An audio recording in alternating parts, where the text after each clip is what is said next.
ආයුබෝවන් දුවේ පුතේ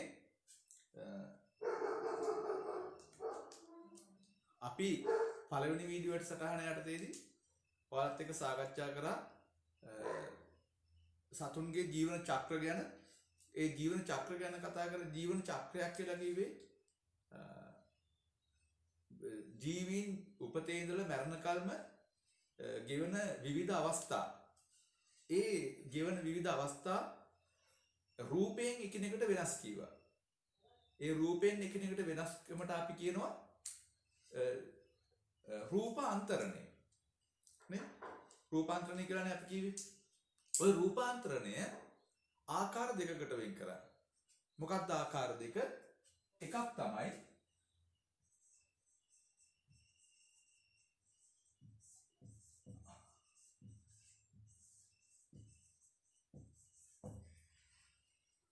සම්පූර්ණ රූපාන්තරණය, අනිත් එක තමයි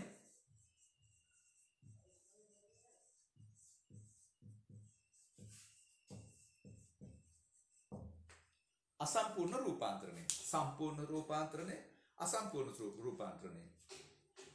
අපි එදා කතා කරා සම්පූර්ණ රූපාන්තරණය යටතේ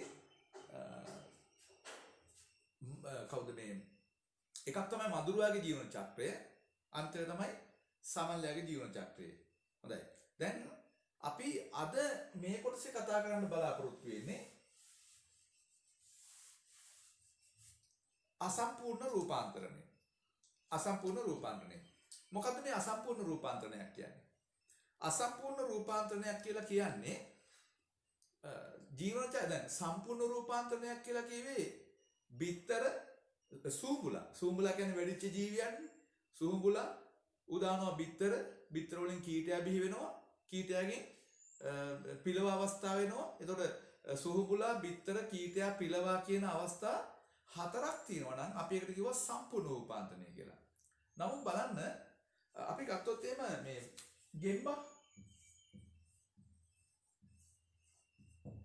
ගෙම්බගේ ජීවන චක්‍රය ගමු බලන්න.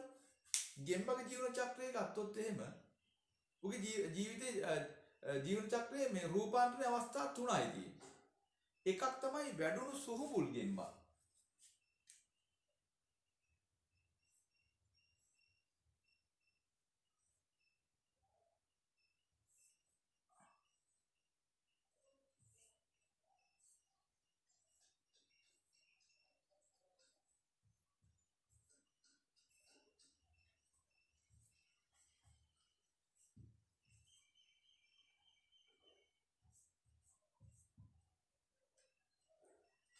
බලන්න ගෙම්බෙක්.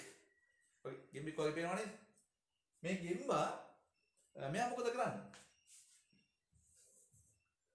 මෙයා ජලය ආශ්‍රිතව. ඔයාලා දැකලා ඇති අර ගෙම්බි බිත්තර එක පොකුරට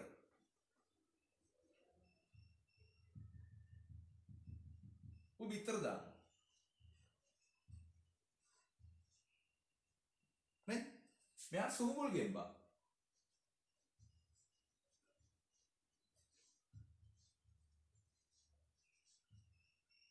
සුහුඹුල් ගෙම්බා මෙයා දානවා බිත්තර. ඊට පස්සේ මෙයාගෙන් එන්නේ කවුද? මෙයාගෙන් එන්නේ කවුද? මෙයාගෙන් එන්නේ මෙයාට අපි කියන කවුද? ඉස්ගෙඩියා. මෙයාට අපි කියන කවුද? ඉස්ගෙඩියා. මේ ඉස්ගෙඩියා තවදුරටත් වර්ධනය වෙලා ඊට පස්සේ අපි එන්නේ කවුද? සුහුඹුල් ගෙම්බා. දැන් බලන්නකෝ මෙයාගේ ජීවන චක්‍රයේ අවස්ථා කීයද? 3යි පවතින්නේ. එතකොට කවුද? සුහුඹුල් ගෙම්බා දානවා බිත්තර. ඊට පස්සේ ඉස්ගෙඩියෙන් පස්සේ නැවතත් මෙයා ඉතින් අවස්ථා කීපයක් පසු කරනවා. වැඩුණු අවස්ථාව, ලපටි අවස්ථාව, වැඩුණු අවස්ථාව කියලා. කොහොම හරි ඔයාලා දැකලා ඇති අර වතුරේ ඉන්නවා, දියකඩිත වල ඉන්නවා. ඉස්ගෙඩිය ඕන තරම් දැකලා ඇති. ඒගොල්ලෝ තමයි මේගොල්ලන්ගේ සුහුඹුල් මේ ලපටි අවස්ථාව. එතකොට බලන්නකෝ ගෙම්බ. එතකොට මෙයාගේ ජීවන චක්‍රයේ ප්‍රධාන අවධි 3යි.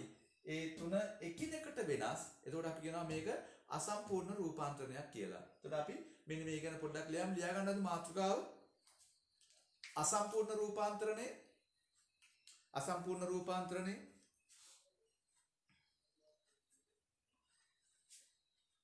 ලියන්න මෙහෙම ජීවන චක්‍රයේ ප්‍රධාන අවධි 3ක් ජීවන චක්‍රයේ ප්‍රධාන අවධි 3ක් පමණක් ගත කරන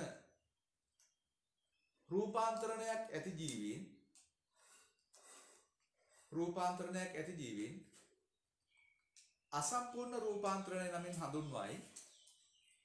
අසම්පූර්ණ රූපාන්තරණයක් නමින් හඳුන්වයි. අසම්පූර්ණ රූපාන්තරණයක් නමින් හඳුන්වයි. උදාහරණ අපි ලියමු ජීවීන් දෙන්නේ එක ගෙම්බාගේ ජීවන චක්‍රයේ දෙක කැරපොත්තාගේ ජීවන චක්‍රයේ ගෙම්බාගේ ජීවන චක්‍රයේ දෙක කැරපොත්තාගේ ජීවන චක්‍රයේ කියලා ලියගන්න මාතෘකාව ගෙම්බාගේ ජීවන චක්‍රය කියලා ලියන්න.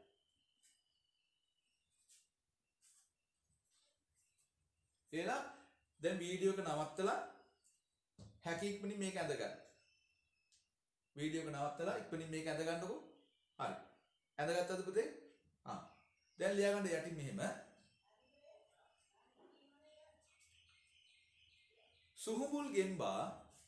සුහුඹුල් ගෙම්බා කියන්නේ වැඩිච්ච ජීවියා. සුහුඹුල් ගෙම්බා ජලය ආශ්‍රිතව බිත්තර දමයි.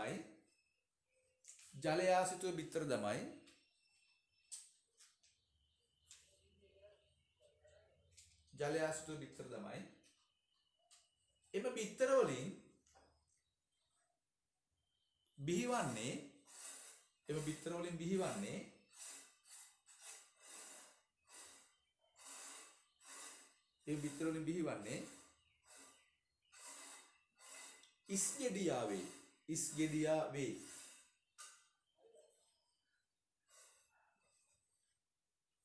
එම බිත්තර වලින් බිහිවන්නේ ඉස්ගෙඩියා වේ. මෙම ඉස්ගෙඩියා ක්‍රමයෙන් වර්ධනය වී අවධි කීපයක් පසු කර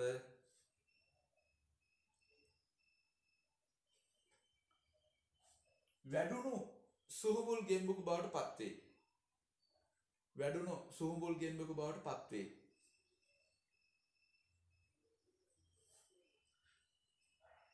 හරි. එහෙනම් මෙහිදී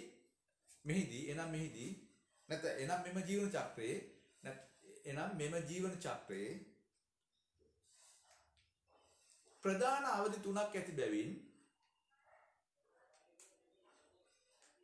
අවධි 3ක් ඇති බැවින් මෙය අසම්පූර්ණ රූපාන්තරණයකි.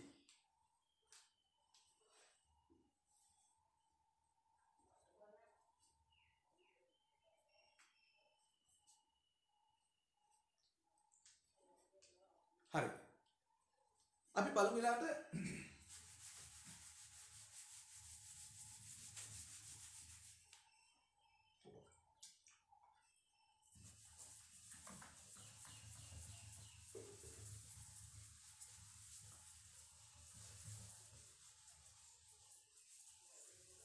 ලියන මාතෘකාව කැරපොත්තාගේ ජීවන චක්‍රය කියලා ලියා ගන්න.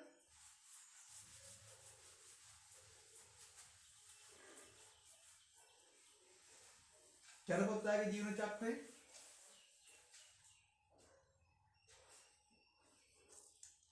හරි. අපි බලමු කැරපොත්තා ගැන. කැරපොත්තා සුහුඹුල් කැරපොත්තා මේ වගේනේ.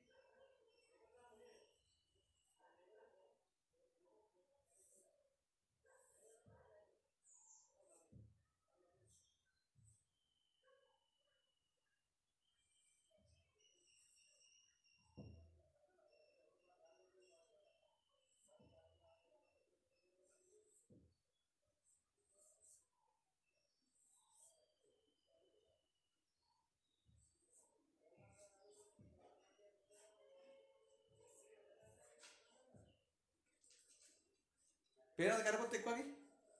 මෙයා තමයි සුහුඹුල්ලෙක් කියලා. සුහුඹුල් කරපොත්තා.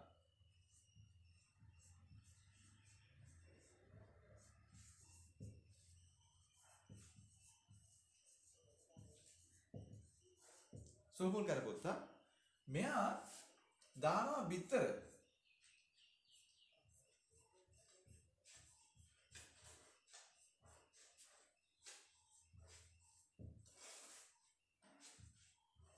බිත්තර. බිත්තර වලින් බිහි වෙන්නේ කවුද? බිත්තර වලින් බිහි වෙන්නේ කැරපොත්තගේ හැඩරුවට සමාන එයාට වඩා චූටි එක්කෙනෙක්. ඒතර අපිට එයා අඳින්න වෙන්නේ මේ වගේ තමයි. හැබැයි ප්‍රමාණයෙන් පොඩිවට අඳින්න වෙන්නේ.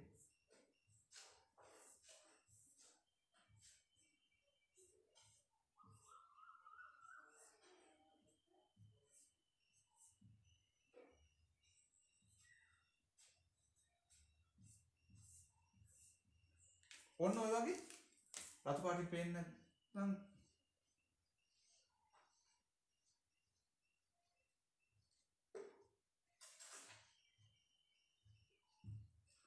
මෙයාට අපි කවුද කියන්නේ? කැරපොත්තා වගේමයි හැබැයි චුට්ටක් පොඩි. මෙයාට අපි කියනවා ශිෂුවා.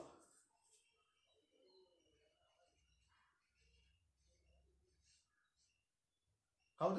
ශිෂුවා. මේ ශිෂුවා තමයි පරිණත වෙලා කැරපොත්තා බවට පත් වෙන්නේ.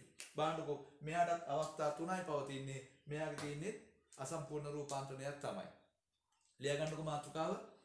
කැරපොත්තාගේ ජීවන චක්‍රය කියලා ලියන්නකෝ.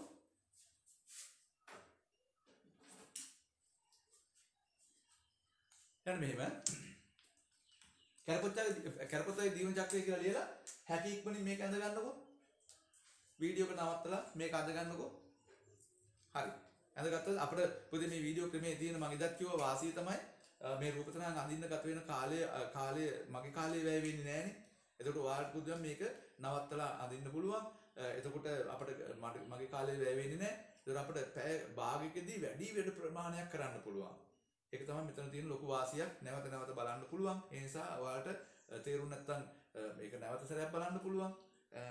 දවස් දෙකකදී විතර වගේ තමයි මේ වීඩියෝ එක ඉවත් වෙන්නේ. එතකොට ඔයාලට මේකේ වාසියක් තියෙනවා අර zoom ක්‍රමයට යනවට වඩා. හරි. කැරපොත්තාගේ ජීවන චක්‍රය කියලා මේක ඇඳගත්ත නේද? ලියන්න මෙහෙම. සුහුඹුල් කැරපොත්තා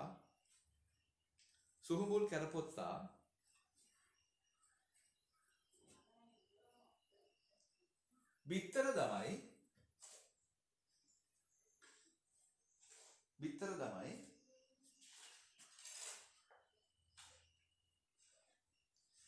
තමයි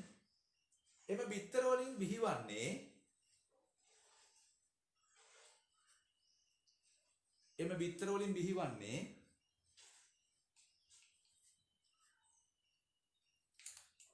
කැරපොත්තා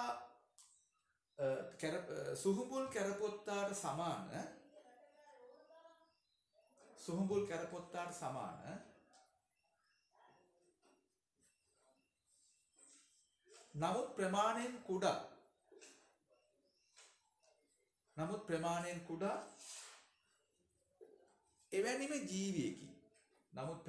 කුඩා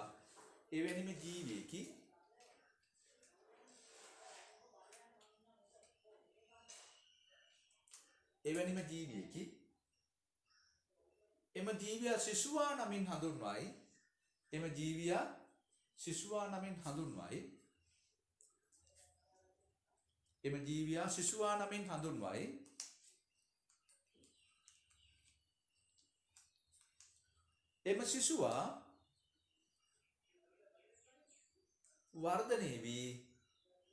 එම ශිෂුවා වර්ධනය වී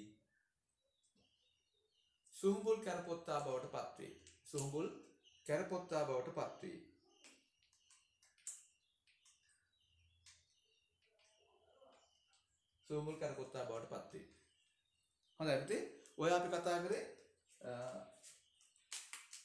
අසම්පූර්ණ රූපාන්තරයට අදාළ ගෙම්බගේ ජීවන චක්‍රයයි කැරපොත්තාගේ ජීවන චක්‍රයයි. හොඳයි. දැන් අපි මේ වෙනකොට සාකච්ඡා කරලා ඉවරයි සම්පූර්ණ රූපාන්තරණය සහ අසම්පූර්ණ රූපාන්තරණය කියන්නේ මොකක්ද?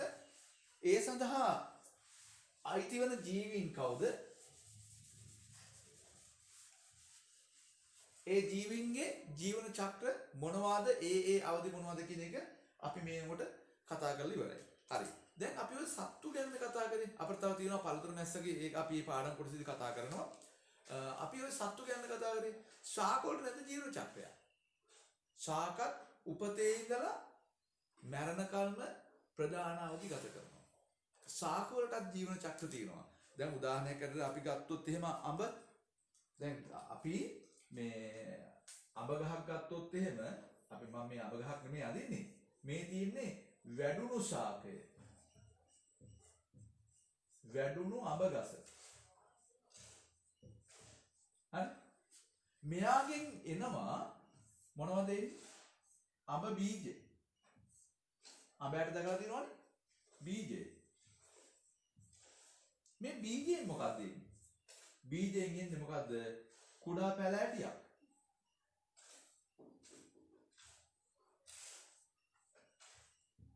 මේකට අපි කියනවා පැලෑටිය. මේ පැලෑටිය තමයි අඹ පැලෑටිය පොඩි ගහක්. හරි? අන්න මේක තමයි වර්ධනය වෙලා විශාල වැඩුණු අඹ ගසක් බවට පත් වෙන්නේ.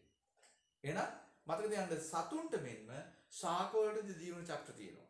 හරි අපි මේවා දැකලා තියෙනවා. හරි? ඒතර උදාහරණයක් ගත්තාම තව මේ කවුද මේ අපි මේක අඹ ගසනේ අපි ගත්තොත් පොල් ගහ.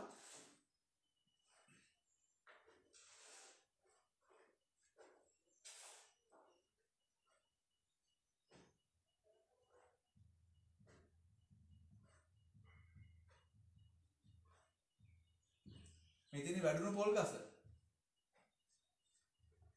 වැඩුණු පොල් ගස. මේකෙන් එන මොනවද? පොල් බීජේ. මේක බීජේ.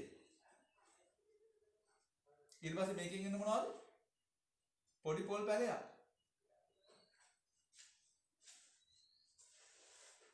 දැකලා තියෙනවද පොල් පැල? මේක තමයි වර්ධනය වෙලා මේක පැලේ පොල් පැලේ පැලෑටිය. මේ පොල් ගස තමයි විශාල ගහක් බවට පත් වෙන්නේ. එහෙනම් පුතේ මතක තියාගන්න සතුන්ට වගේම ශාක වලටත් ජීවන චක්‍ර පවතිනවා. ලියන්න මාතෘකාව ශාකවල ජීවන චක්‍රය කියලා ලියන්න. ශාකවල ජීවන චක්‍ර කියලා ලියා ගන්න.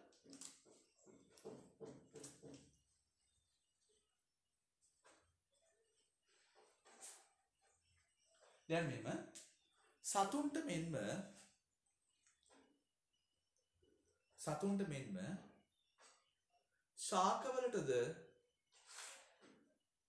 ශාකවලටද ජීවන චක්‍ර පවතී. ජීවන චක්‍ර පවතී.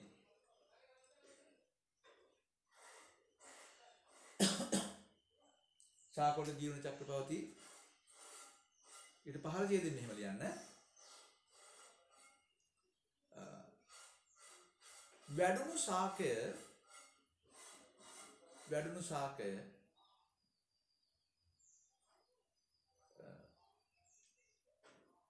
පරාගණය වී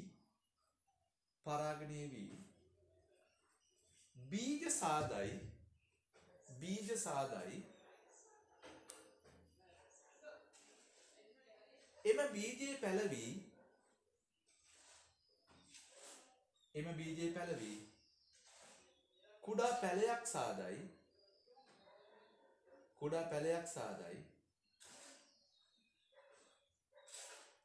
එම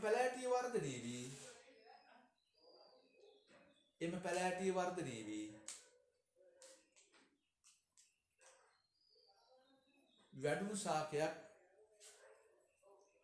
ශාකයක් බවට පත් වේ. වැඩුණු ශාකයක් බවට පත් වේ.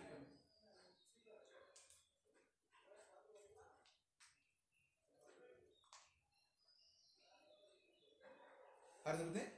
එහෙම කියලා ලියලා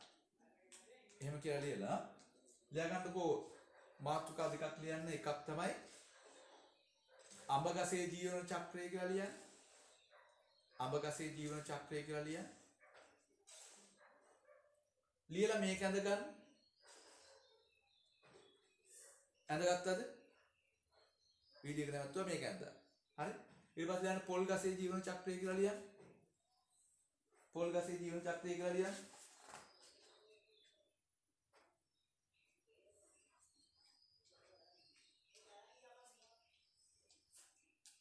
පොල් ගසේ ජීවන චක්‍රය කියලා ඉක්මනින්ම මේක ඇඳ ගන්න. වීඩියෝ එක නැවතුවා මේක ඇඳගත්තා. හරි. ඇඳගත්ත නේද පුතේ? දැන් එහෙනම් මම මේ බෝඩ් එක මකනවා.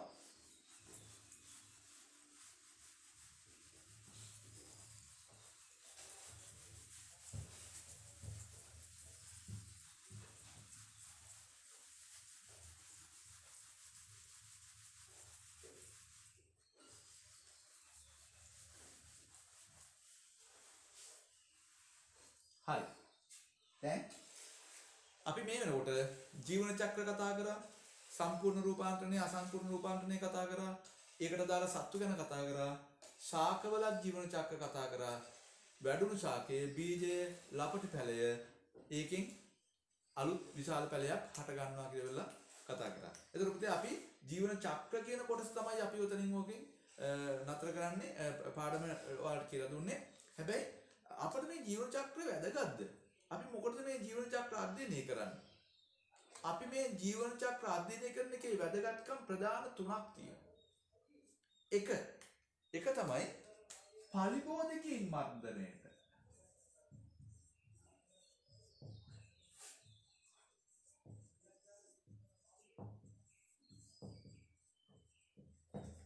පලිබෝධකීන් මර්ධනය කරන්න අපිට පුළුවන් ජීවන චක්‍ර අධ්‍යයනය කරන්න. අපි මේ ගැන සාකච්ඡා කරමු. අන්තිම තමයි මිනිසාගේ විතරක් නෙමෙයි ශාක වලටත් පුළුවන්. මිනිසාගේ රෝග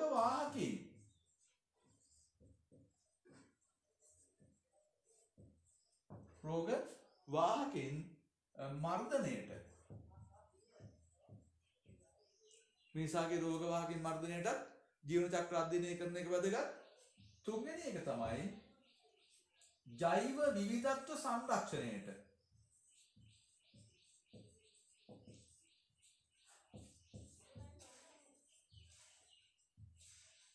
මොකද්ද? ඇයි අපි ජීවන චක්‍රයක් අධ්‍යයනය කරන්නේ? අපේ ජීවන චක්‍ර අධ්‍යයනය කරන එකේ වැදගත්කම් තියෙනවද? මොකක්ද හේතුව? මෙන්න මේකයි වැදගත්කම් තුන. පලිබෝධකීන් මර්ධනය කරන්න පුළුවන්. මිනිසාගේ රෝග වාහකීන් මර්ධනය කරන්න පුළුවන්. අනිත් තමයි ජෛව විවිධත්ව සංරක්ෂණය කරන්න පුළුවන්. මේක වචන ටික තේරෙන්නේ නැති වෙන්න පුළුවන්. ඒක ප්‍රශ්නයක් නැහැ. මම මේවා එකක් ගන්න වෙනම පැහැදිලි කරලා දෙනවා. ලියාගන්න මාතෘකාව මෙහෙම ලියාගන්න මේ ජීවන චක්‍ර අධ්‍යයනයේ වැදගත්කම් කියලා යන්නේ. ජීවන චක්‍ර අධ්‍යයනයේ වැදගත්කම් කියලා ලියන්නේ.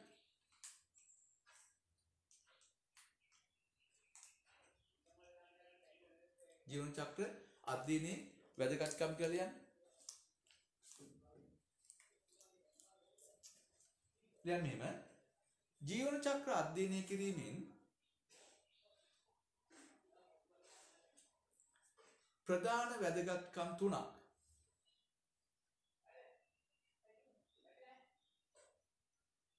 ජීවන චක්‍ර අධ්‍යයනය කිරීමේ ප්‍රධාන වැදගත්කම් තුනක් දැක්විය හැක.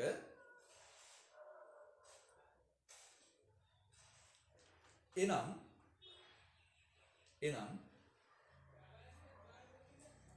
මෙති ලියාගන්න මේ ටික. පලිබෝධකීන් මර්ධනය කිරීමට 1,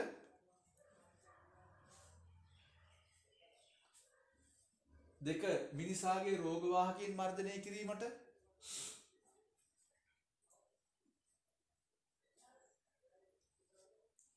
3 ජෛව විවිධත්ව සංරක්ෂණයට.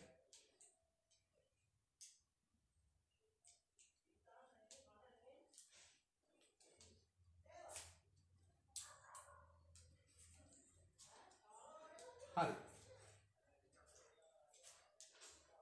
අපි එතනින් පළවෙනි එක කතා කරමු. ලියාගන්න මාතෘකාව පලිබෝධකීන් මර්ධනයට කියලා ලියන්න. පලිබෝධකීන් මර්ධනයට කියන්නේ මේ මාතෘකාව ගැන කතා කරමු අපි.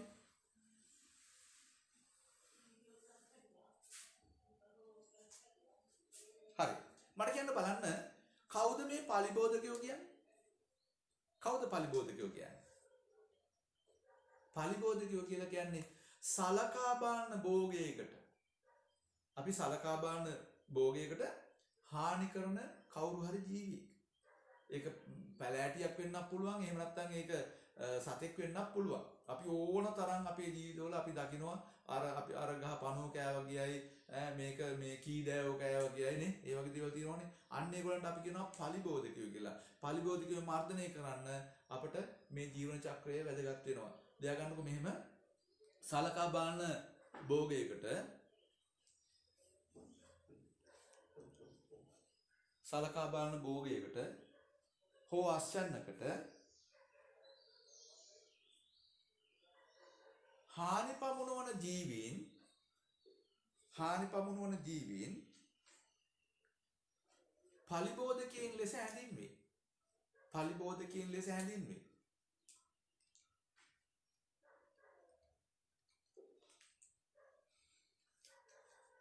උදාහරණ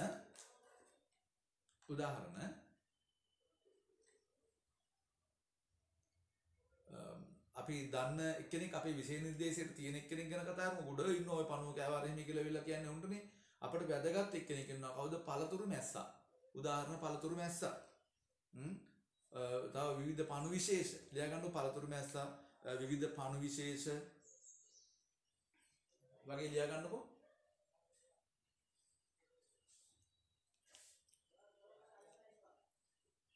හරි.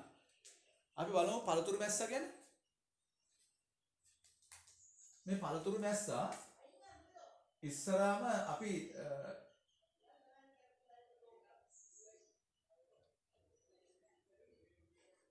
අර ඔයගොල්ලෝ දැකලා තියෙනවද ඔය අඹ ගෙඩි ආශ්‍රිතවම ඉන්නවා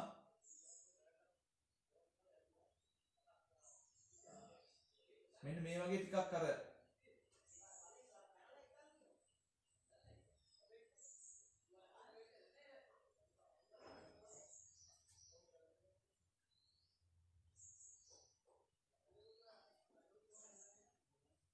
ඔන්න ඔයාලා නිකන් විනිවිද කටු තියෙන පොඩි මැස්සෙක් ඉන්නව නේද? අන්න එයා තමයි පළතුරු මැස්සා. මෙයා මොකද කරන්නේ? මෙයා කරන්නේ දානවා බිත්තර දානවා. ඔය බිත්තර දාන්නෙත් ඔය බිම වැටලා තියෙන පළ ආශ්‍රිතව ඒ වටා පිටාවේ තමයි බිත්තර දාන්නේ. ඒ බිත්තර මෙයා දානවා බිත්තර මේ සුහුඹුල් පළතුරු මැස්සා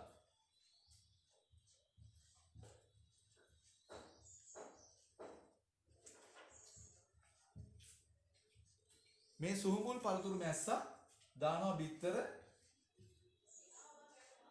මේ බිත්තර වලින් බිහි වෙනවා මොකද? අර චූටි පණුව වගේ. මෙයා තමයි කීටයා. කීටයා කෝෂ්ඨගත වෙනවා මෙන්න මේ විදිහට. ඔය පළ තුල මේක පිලව අවස්ථාව. දැන් මේ කීටයා මොකද කරන්නේ? මෙන්න මේ කීටයා තමයි පුතේ ඵලය සිදුරු කරන්නේ. ඵලය කාලා දාන්නේ මෙන්න මේ කීටයා. අපි කියනවා පණුව කාලා කියලා. ඒකයි. ඔය බටු ගෙවල් වලට කියන බටු වල එහෙම බලන්නකො චුට්ටක් සිදුරු කරලා වෙලා ඒක ආසේ ඕන තරම් පණුව ඉන්නවා. අපේ අම්මලා ඉතින් ඕක කරන්නේ මොකද? මේ කෑල්ල කපලා වෙලා ඉතුරු කෑල්ල ගන්න එකනේ කරන්නේ. අපි අඹ ගෙඩියක් වුණත් එහෙමනේ. පණුව හිටියොත් ඒ පැත්ත කපලා වෙලා අවශ්‍ය කරන කෑල්ල කනවා. ඒක සාමාන්‍ය දෙයක හොරෙන් කරන දෙයක් නේ. හරි. ඒකෝට මේ බලන්නකෝ මෙයා ඵලයට හානි කරනවා. ඔය සෑම ඵලයකටම හානි කරන්න මෙන්න මෙයා දායක වෙනවා. ඉතින් කොහොමද මෙයාව පාලනය කරන්නේ? අපිට බෑනේ වැඩිච්ච සූඹුල් මැස්ස පාලනය කරන්න බෑනේ. මොකද ඌ අපි ඉගිල්ලා ගිල්ලා ඌ මරන්න බෑනේ. අපිට පුළුවන් පුතේ මොකද්ද? ඵලය ආවරණය කරන්නත් පුළුවන්. ඔයාලා දැකලා ඇති ඔය ඕන තරම් ඔය මේ දැන් මේ දවස්වල වෙල් වල එහෙම ඕන තරම් ඔය හදනවා නේද? එක එක පළතුරු එළවලු වැටකොළු කතෝල බටු ඒ වගේ දේවල් හදනවා නේද? එතකොට ඒවල ඵලය ආවරණය කරනවා ඊටි කොලයකින්. ඇයි අර පණුවට රින්ගන්න බැරි වෙන්නේ? හරි. තව එකක් තමයි ඒ වැටිලා තියෙන ඵල ඒවා වලලා දාන්න පුළුවන්. වැටිලා තියෙන ඵල ටික මොකද වැටිලා තියෙන ඵල මත තමයි මේ සූඹුල් මැස්සා ජීවත් වෙන්නේ. ඒවල යුස තමයි මෙයා උරා බොන්නේ. මෙයාලා තමයි එකෙන් බිහි කරලා ඒ ඵලය කන්නේ. එතකොට අපිට මේ බිත්තර කීටයා විනාශ කරනවා නම් අපිට කරන්න තියෙන්නේ මොකද්ද? ඵල ටික වලලා දාන එක. හරි. තව ඉතින් ඔය සීන්ඩාවනත් එක්කලා තියලා තියෙනවා මේ සීන්ඩාවනත් එක්ක තියලා තියෙනවා මේ ඔය විෂ දේවල් දාලා තියෙනවා. ඒතකොට මේ පළතුරු මැස්සා සීන්ඩාවනට ඇවිල්ලා බීලා මැරෙනවා. ඉතින් කොහොම හරි අන්න ඒ සූමුල් මැස්ස මරා ගන්නත් පුළුවන්. පළවල්ලා ඉවරලා පළවලට එන කීටයා මරන්නත් පුළුවන්. හරි හරි. ලියගන්නකො පලිබෝධකින් නමින් හඳුන්වනවා කියලා ලියුවා නේද? උදාහරණ ලියන්නකො පළතුරු මැස්සා කියලා ලියන්න. පළතුරු මැස්සාගේ ජීවන චක්‍රය කියලා ලියන්නකො. පළතුරු මැස්සාගේ ජීවන චක්‍රය කියලා ලියන්න.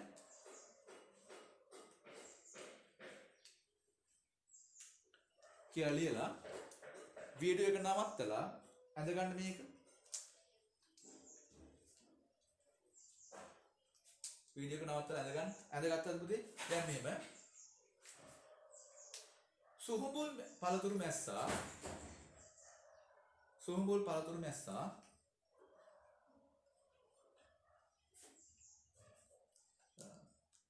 ඵල ආශ්‍රිතව බිත්තර දමයි.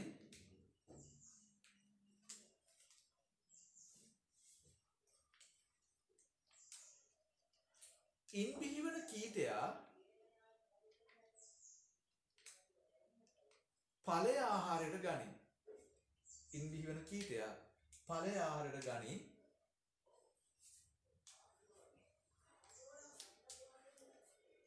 එවිට ඵලයට හානි සිදු වේ. එතකොට වෙළඳ වටිනාකම අඩු වෙනවා ඈ. එවිට ඵලයට හානි සිදු වේ. එතකොට ඉන් අපි කියන්න ඕනේ නෑනේ. ඵලයට හානි සිදු වේ. ලියා ගන්නකො. මාතෘකාව ලියන්න පළතුරු මැස්සාගේ වන හානිය අවම කිරීම කියලා ලියන්න. පළතුරු මැස්සාගෙන් සිදුවන හානිය අවම කිරීම. දැන් ඔයාලට පේනවාද පුතේ පන්ති කාමරය තුලට වඩා අපි වැඩි වේගයකින් කතා කරනවා, වැඩි වේගයකින් කියනවා. ඒකට හේතුව ඔයාලට පුළුවන් ඒක අල්ල ගන්න බැරි වෙච්ච කොටසක් නැවත ආපහු අහන්න හැකියාව තියෙනවා. මම මේ උත්සාහ කරන්නේ කෙටි කාලයකදී වැඩි වැඩ ප්‍රමාණයක් කරන්න ඔයාලත් එක්කලා. එතකොට ඔයාලට පුළුවන් මේ වීඩියෝ එකේ වාසිය තමයි වැඩි වාර සංඛ්‍යාවක් නරඹන්න පුළුවන්. ඒ නිසා මම වේගයෙන් පාඩම කරගෙන යනවා. නවත්ත බලන්න හැකියාව තියෙන නිසා. හරි? පළතුරු මැස්සා පාලනය කරන ක්‍රම කියලා ලියා ගන්නකො. එක මොනවාද? ඵල ආවරණය කිරීම. ඵල ආවරණය කිරීම.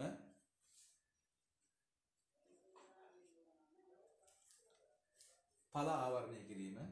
දෙක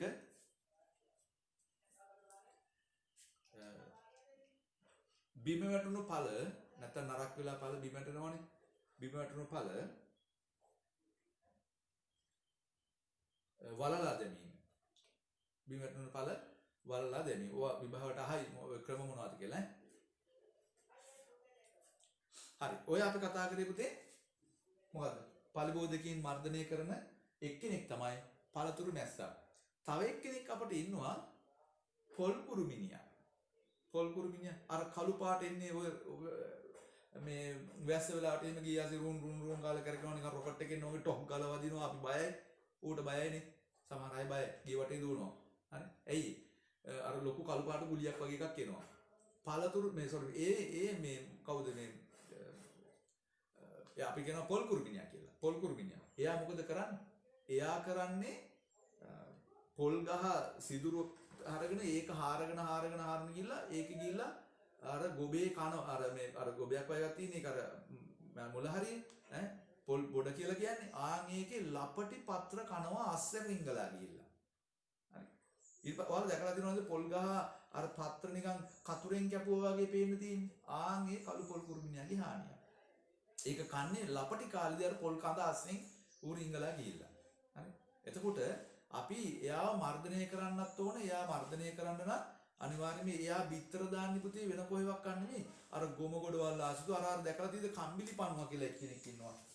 කම්බිලි පණුවා අර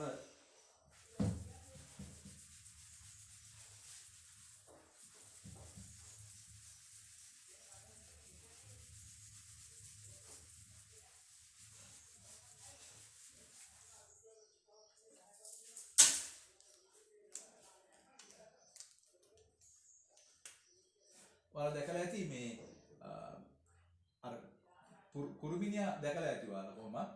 මෙන්න මේ වගේනේ කුරුමිනියා.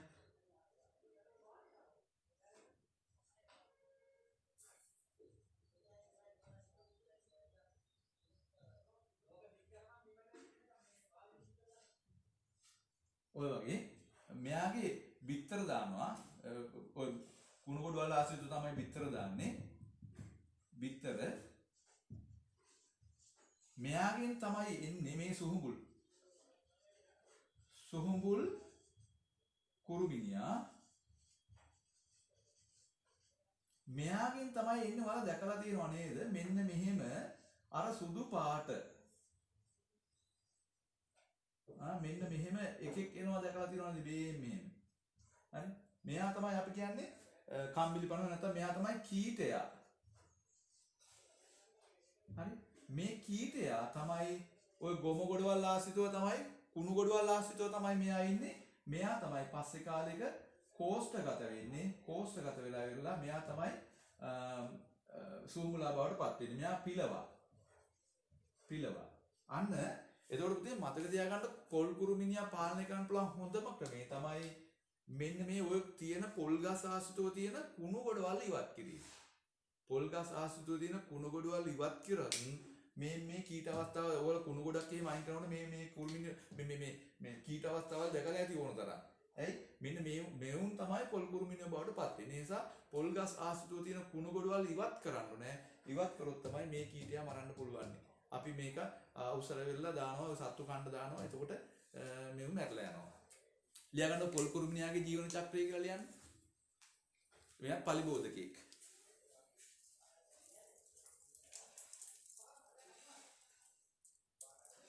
කියලා හැකීක්වලින් මේක ඇඳ ගන්න නවත්තලා හැකීක්මම වෙන්නත් ඕනේ නේද? ඔයාලා වීඩියෝ එක නවත්තන්න පුළුවන් නේ. මේක ඇඳද? දැන් මෙහෙම සුහුඹුල් කුරුමිනියා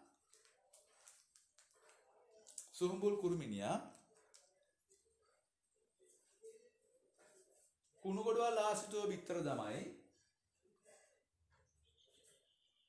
ගොඩවල් ආශ්‍රිතව බිත්තර තමයි. ඉන් බිහිවන කීටයා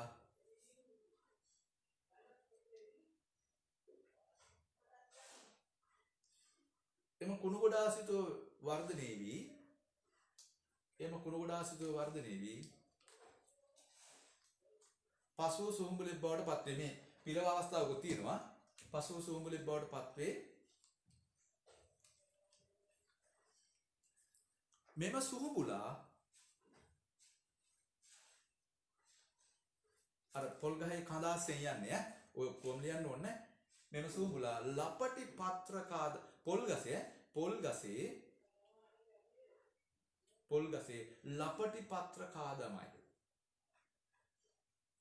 ලපටි පත්‍ර කාදමයි. එතකොට පත්‍ර කාදමෙන් පස්සේ ප්‍රභා සංශ්ලේෂණය කරන්න බෑනේ. එතකොට ශාකයට හානි වෙන්න පුළුවන්. ලපටි පත්‍ර කාදමයි පහළ යන මෙම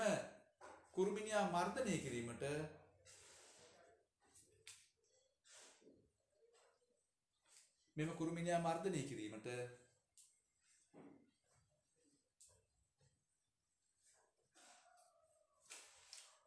පොල්ගස් ආශ්‍රිතව ඇති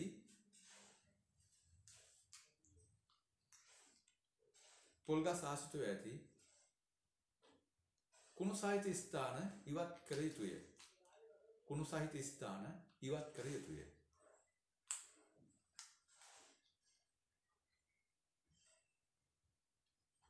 කුණු සහිත ස්ථාන ඉවත් කර යුතුය.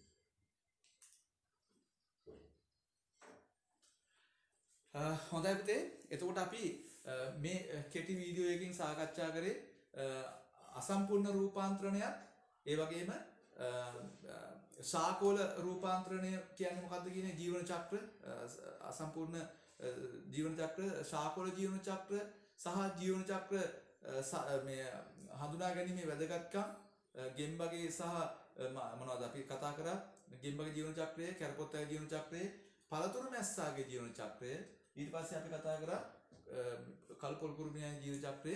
එතකොට මේ වගේ මොකද මේ ජීවන චක්‍ර අධ්‍යයනය කිරීමේ වැදගත්කම් ටික තමයි අපි කතා කරේ. පලිබෝධකය මර්ධනය කරගන්න ඊළඟට ජෛව විවිධත්ව සංරක්ෂණය සහ මිනිසාට රෝග හදන ජීවීන් මර්ධනය කිරීමට. එතකොට අපි එතනින් පළවෙනි එක කතා කරා මේ පලිබෝධකය මර්ධනය කරන්න පලිබෝධකය කියන්නේ කවුද කියලා කතා කරා. එතකොට අපි මෙන්න මේ විදිහට අපි අද පළවෙනි කොටස එහෙම නැත්නම් පලිබෝධකයෙන් මර්ධනය කිරීම කියන කොටස අපි කතා කරා. අපි මේ පාඩමට අවසාන වීඩියෝ එක ලෙස අපි ඊළඟට කතා කරනවා ඊළඟ කාරණා දෙක. එතකම් පුතේක අපි පොඩි මේ විරාමයක් ගන්නවා අද දවසට. එතකොට අපි තව දවස් කීපයකදී ඕගොල්ලන්ගේ පාඩම අවසන් කරන්න අවසාන වීඩියෝ එක නිකුත් කරනවා. හොඳයි පුතේ. ආයුබෝවන්.